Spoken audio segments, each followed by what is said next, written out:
ሶ ለምንድነው ማታ አፍንጫችን ድፍን ነው የሚለው? አንዳንዴ ሳይነስም ያለብን ሰዎች ኢቭን ሳይነስም ራሱ ሳይኖርብን አፍንጫችን ይደፈናል። ሶ በምንተኛበት ጊዜ በግራቪቲ አማካኝነት ደም ስሮቻችን አፍንጫችን ጋር ያሉት የመደፈን ብሎክ የመደረግ አጋጣሚ ያላቸው። ይሄም በምንድነው ማተር የሚያደርገው? አተኛኘታችሁ ነው። አንደኛ ያው በጣም ፍላት ሆናችሁ ተንጋላችሁ የምተኙበት ጊዜ። ስለዚህ በእንደዚህ አይነት ሰዓት ላይ በግራቪቲ አማካኝነት እንዲደፈን ያደርጋል። ሶ ስትነሱ ቀና ስትሉ ግን የመከፈት ባህሪ ይኖራል። ስትተኙ ደግሞ ተመልሶ ይደፈናል ማለት ነው።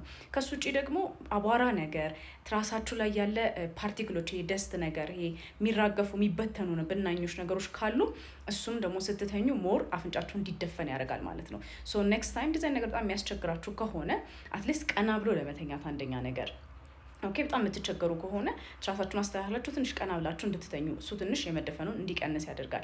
ከዛ ውጭ ደግሞ ንጹህ መሆኑን ይሄ የምትተኙበት ነገር ብናኝ አለመኖሩ ቤት ውስጥ መኝታ ቤት ውስጥ ራሱ ብናኝ አለመኖሩ በደንብ እርግጠኛ መሆን። በጣም ከነዚህ ነገር ደግሞ በላይ የምትቸገሩ ደግሞ ከሆነ ስፔሻሊ ሳይነስ ያላችሁ ሰዎች፣ አለርጂ ያላችሁ ሰዎች ደግሞ ከተቸገራችሁ ስቲም ማድረግም ልክ ልትተኙ ስትሉ በደንብ ስቲም ማድረግ፣ እንፋሎት መውሰድ፣ ይሄ ውሃ አፍልታችሁ እንፋሎት ትንሽ መውሰድ ያን ቦታ ክሊር አድርጎላችሁ እንቅልፍ እንድትተኙ በደንብ ይረዳችኋል ማለት ነው።